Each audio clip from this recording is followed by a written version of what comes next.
Since the conclusion of party primaries earlier this year, no Nigerian state governor has featured on the national stage as prominently as Nyesom Wike of Rivers State.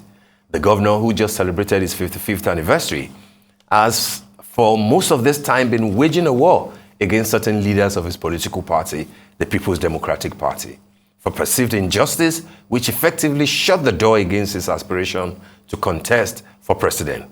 Critically, Governor Wike's battles appear not to have disrupted his mission to make Port Harcourt the infrastructure capital of Nigeria, having built and delivered 12 flyovers in the city since assumption of office.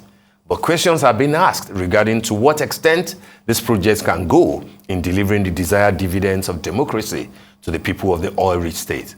At this moment, we have been joined for a bit of interaction on this by Sobomabo Jack Rich, the Rivers State governorship candidate of National Rescue Movement. We want to find out from him what should be the basic legitimate expectation of Rivers State indigents from those who aspire to govern them, and whether or not he possesses the requisite leadership qualities to do better when he is given the mandate to govern Rivers State. Good morning, Mr. Jack Rich. Good to have you join us again. Good morning, sir.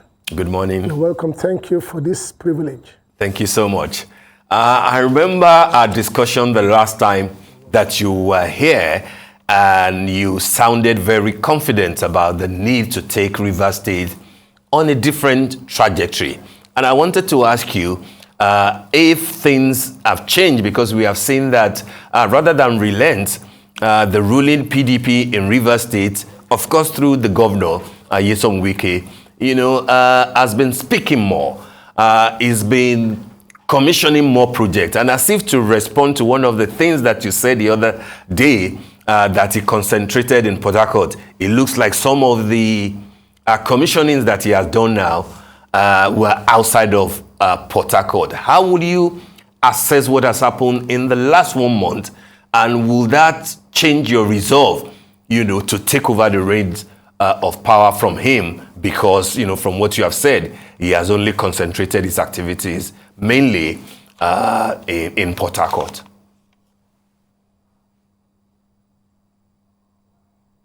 It's okay. The truth is, recently the state governments have been going about commissioning projects as it has been. I said earlier on, in our last interview, I said he's only concentrating on two local government areas, the Port Harcourt and of course the Obiakpon. These areas that you are seeing right now, that he has been going about commissioning the projects, are where and where, because we should find out. And what are the qualities of projects that are cited in those areas? These are some of the questions we need to ask. It's not about going commissioning projects. For example, you have commissioned 12 flyovers between two local government areas of the state in a period of 1 year. And then you go about commissioning a water project of 50 million somewhere in one rural area. Perhaps that is also the place producing the economy of the of the state. Maybe that community you are just going to maybe commission a project that is not even commissioned to what he has commissioned between Obiakpon and Port Harcourt. Could be the community that is also providing the revenue of the state that he has used to develop, deliver this project in Port Harcourt and Urbanize. So I'm not worried. Going about commissioning projects are going about, campaigning, because it's a way of campaign, trying to introduce his stooge to the people of Rivers State, because that person is not known in the system at all in Rivers State, and that person is also not in the right position to lead Rivers people, because the Rivers people believe that for that person is projecting to attain that position as a governor is yet another Wike in action. And so for me, there is nothing different about what Wike is doing. As you know, you said it earlier on, that Wike has been having a battle in the center And then because of that, he does so many things to see how he can perhaps distract the people of the center and as well deceive Rivers people to Rivers people to vote for his preferred candidate. All right. So, Mr. Jack Rich, how would you have gone about doing things differently in terms of all that you've highlighted? What do you suppose Governor Nyesom Wike could have done differently?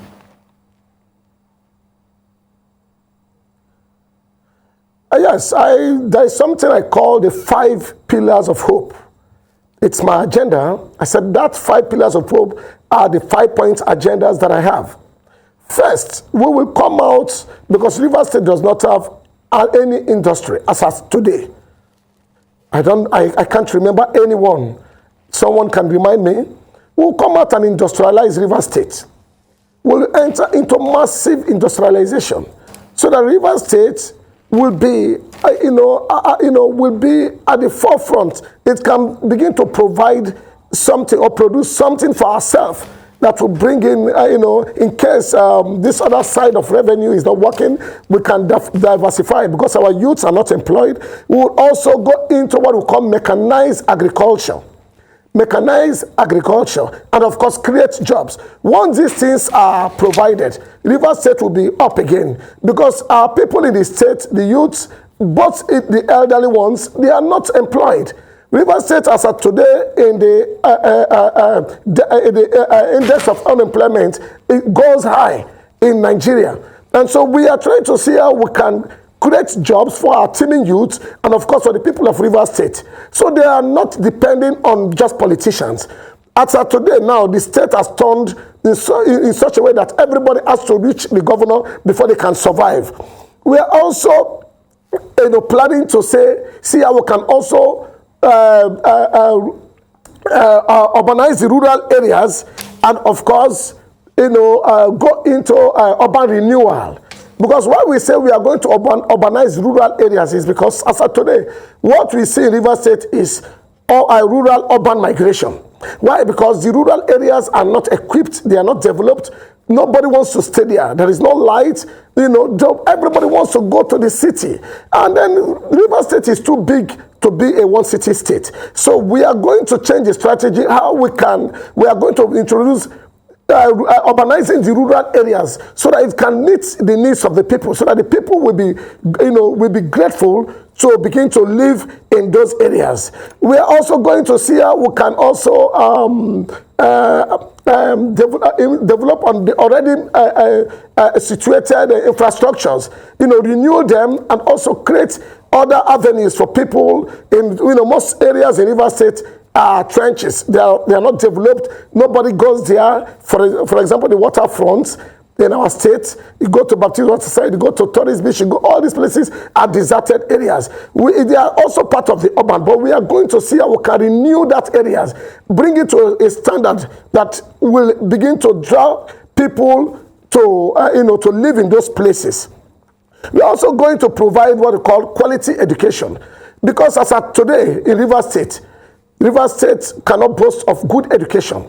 The previous administration tried their best to see how they can build quality education. But today, the state government came and then abandoned all those projects and then brought their own ideas, believing that their ideas are the best. But recently, you hear on the news that over 8,000 students were denied access to writing their exams because of inability to pay their school fees. And so what we say we are going to bring quality education to all Rivers people is that we are going to see how we can upgrade the immediate situation of the teachers and the lecturers, their welfare, their payment, their salaries, upgrade them and give them an upward payment, because these are some of the things that caused the student not to be well tutored. So by the time we address this and giving them a conducive environment to thrive, to function, this will endear them to begin to teach our students, because an hungry man is an angry man.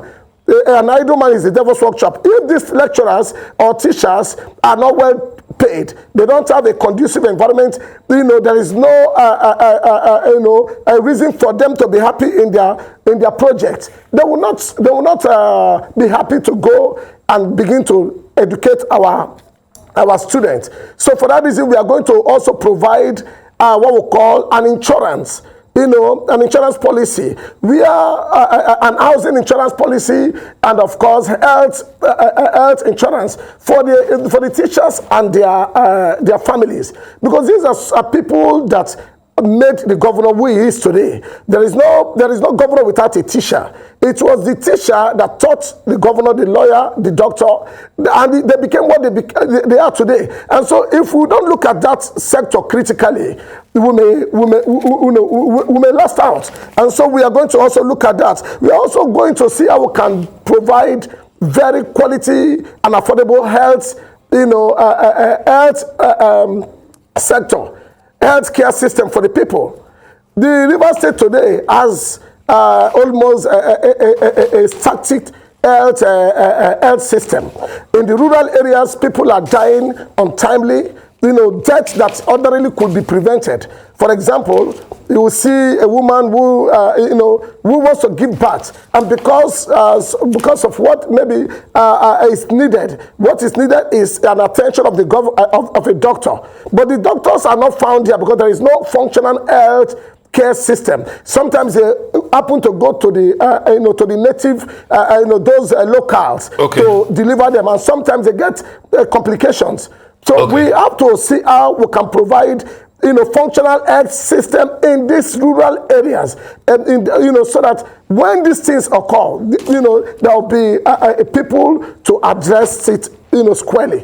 All right, Mr. Jack Rich. I get all those points which are very germane. We know, of course, that Governor Wike was one time the chairman of Obiakpo local government, so we can possibly understand why outside of Port Harcourt he will have many things cited in that area. But first part of my question to you is, outside of those two local governments, Port Harcourt and Obiakpo, where are you interested in? You have mentioned you've used a broad canvas to describe rural areas, etc. Where in specific areas do you think that the wave of development should reach in Rivers State? Will that include your own local government where you come from?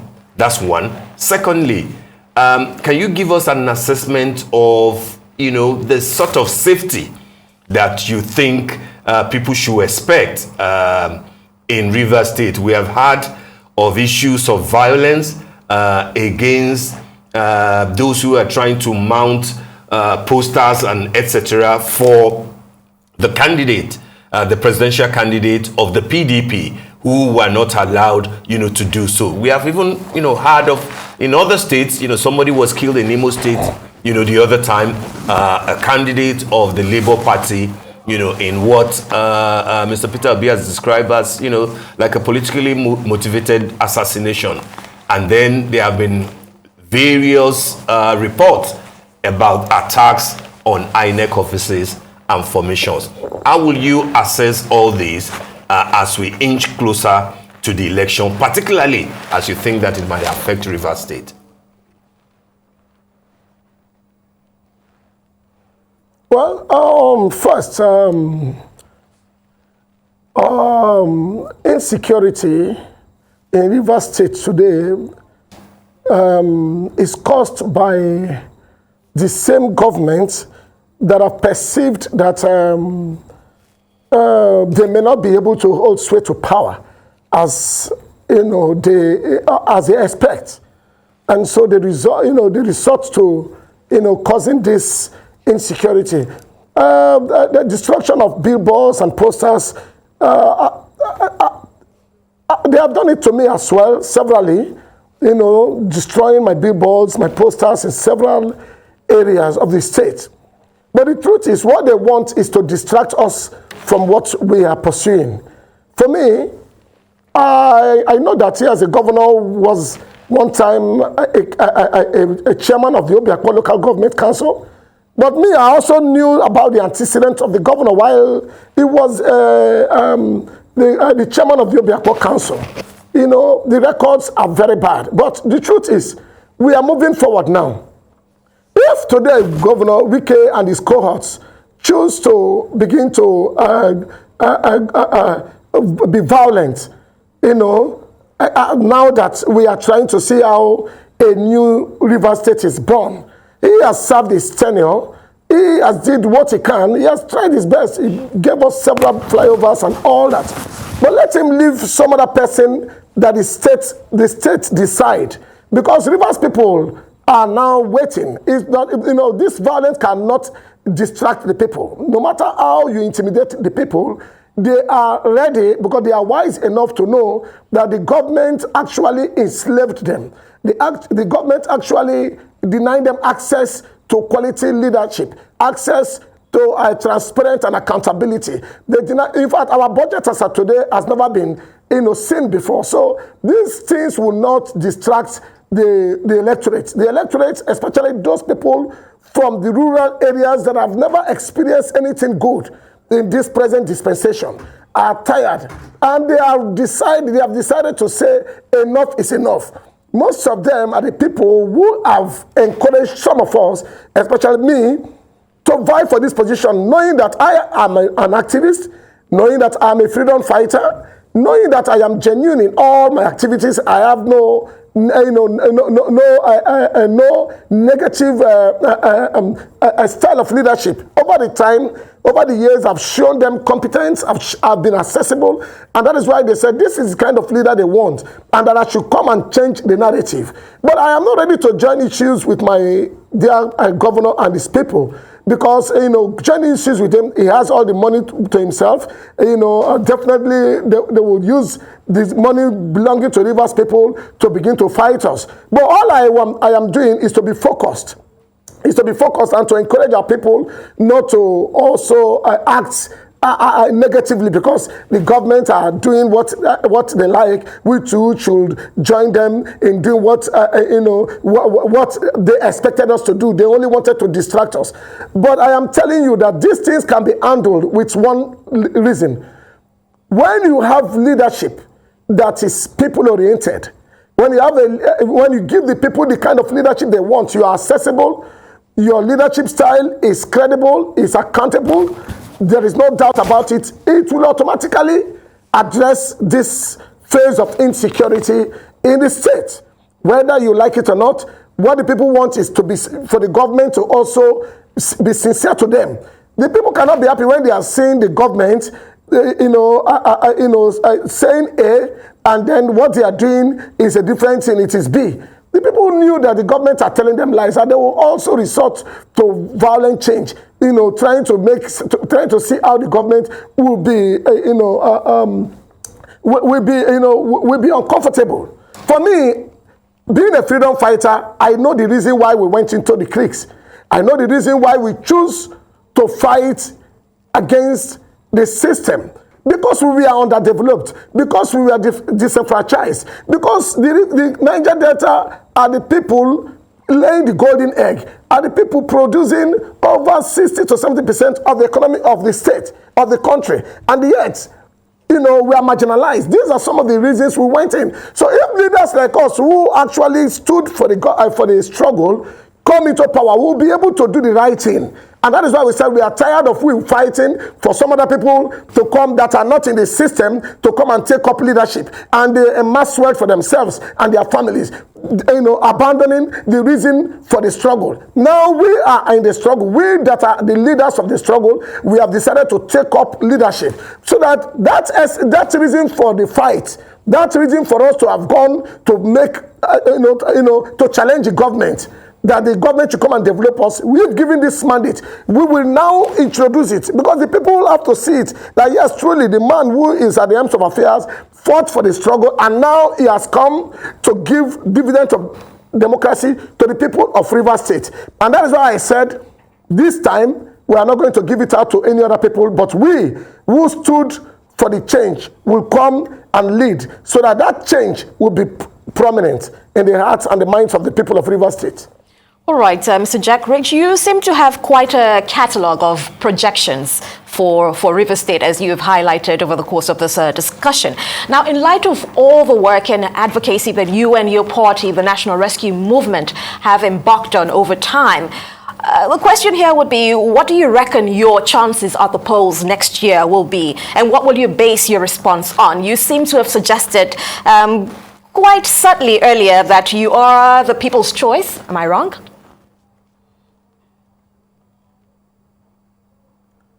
Well, it's a poll. You know, the people that have asked me to contest this election may not be the wealthy people, may not be the elites. It may be the ordinary man on the street. But you see, like I said, this time around, to the glory of God, INEC have come with what we call our vote must count. And so, if a rich man or an elite votes for one man, another man who is of age, who is a poor man, will vote for one person, and both votes will count. So for that reason, it doesn't matter the number of elites that is behind me or that have asked me to vie for this position. But I know that the common man in the street, the men that are abandoned on the waterfront, those people who are living in those rural areas that have never experienced anything good in government, those people that I know dual, that have never, that in fact they don't even believe if they are Rivers people, those are the people who I am standing for. And by God's grace, when we will all come together to vote at the polls, our vote will count, and then we will be able to know who actually is going to be the governor of Rivers State. But at the moment, we are trying all what we can. We may not have the needed resources as much as others have, but we know that the people saw our heart and they knew our antecedents over these years. And so they are ready. Whether or not we have, we have the financial capacity, they said they are ready to support us. And we are sure that if given that free, fair, and credible election, the platform for us to exercise our franchise, the end result will be positive. We shall win the election.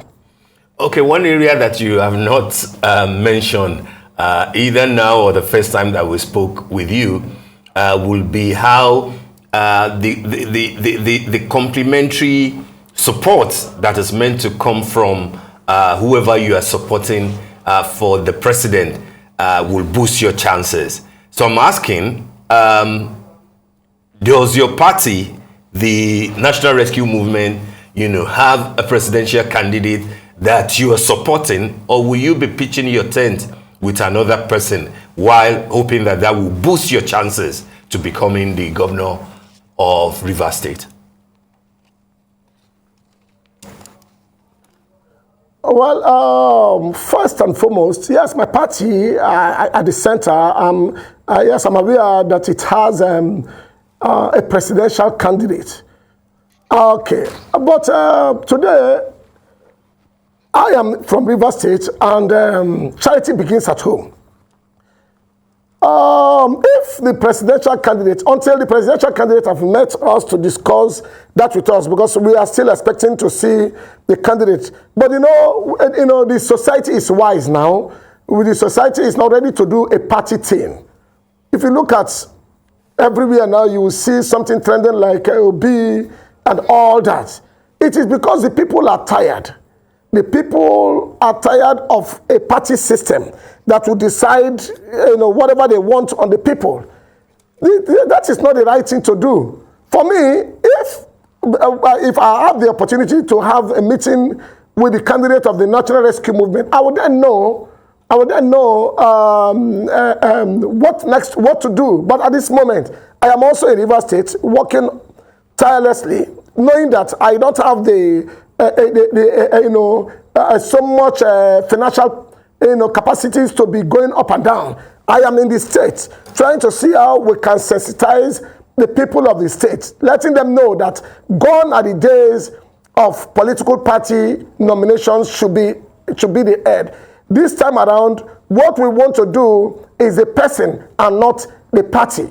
If an individual is in APC and then somebody is in PDP who he prefers, that governor in PDP or that governor in NRM will be the best governor from his party, then he has the right to perhaps remain in his party and vote for somebody else. That is why we said there will be protest votes to change the narrative. This is not the time you must be a PDP man, you must be an NRM man before you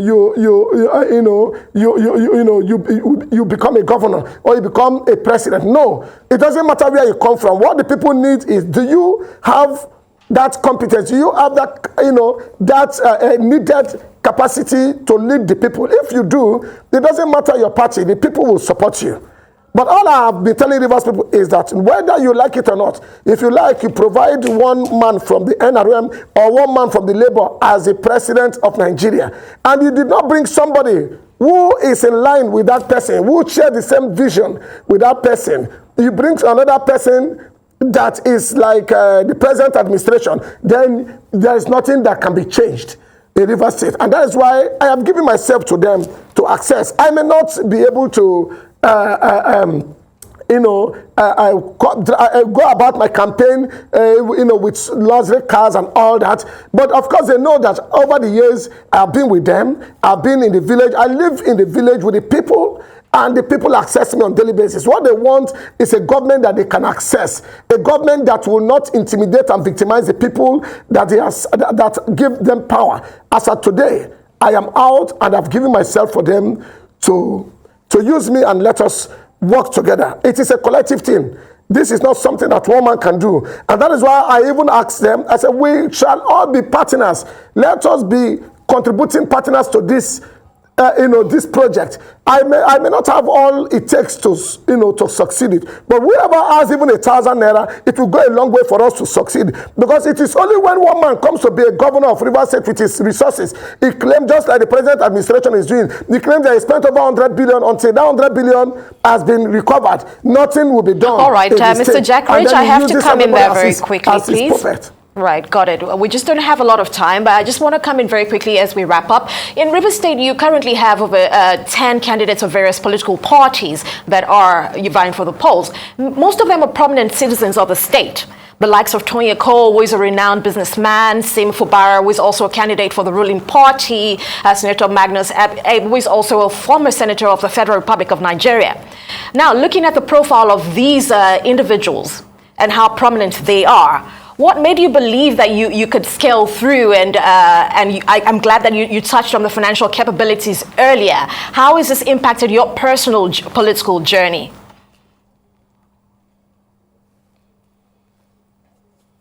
The truth is, yes, their names are known and we respect them. But it's not about the qualifications they attain. It's not about the positions, their past records, the past positions they have attained. But we are looking at the impact they have made in the lives of the people while serving in those positions. Those of them who are oil mongols, what have they been doing before politics? One thing about Rivers people, like I said, we are wise enough. The people are wise now. Because these people only come out whenever the political season is on.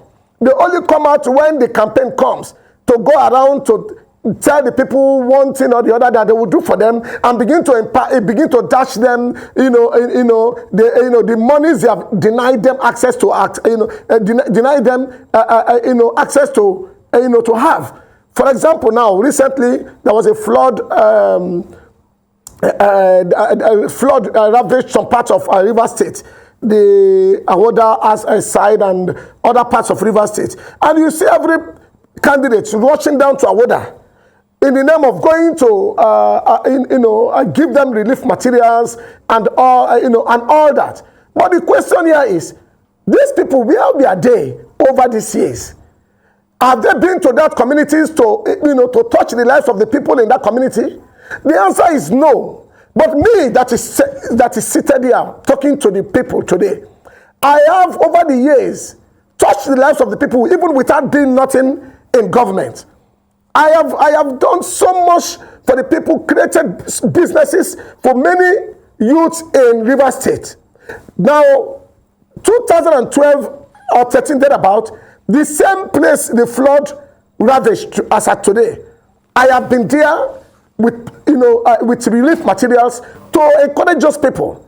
That is why I said, most of these people may have been in the assembly, may have been in the Senate, they have so much company. You cannot use the way you run your company to run a state government. Most of the things that are happening in Rivers State today are only political reasons, are only happening for political reasons.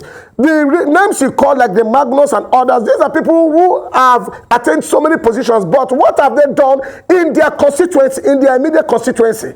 You find out these things. These are the things because you cannot come and say somebody has been a senator, has been an assembly member, has been an SAG. For that reason, the person can be governor. No, it's not true. Look at what they achieved while becoming all this in their constituency.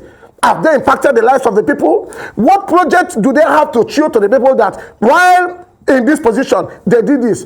Some of them were even in position when COVID-19 was even ravaging everywhere. But they could not give even a grain of rice to their people in their communities. But today they have plenty money. They are moving around to use their money to induce people to come into their party. And you may think that they are doing well. Look, it's not about the name. It's not about the wealth. It's about the people that are ready to change the narrative. Rivers State has suffered a lot. And Rivers State needs to be liberated. And that is why the National Rescue Movement has come to liberate Rivers people from this in slavery. We are going to partner with all the people of Rivers State. We are going to introduce a system that will be transparent enough for everyone in Rivers State to communicate. Okay, so we want to thank you so much. I mean, you've made your point very clearly, and it's been nice, having you around again. The polls are almost here, and we wish you the very best. Thank you.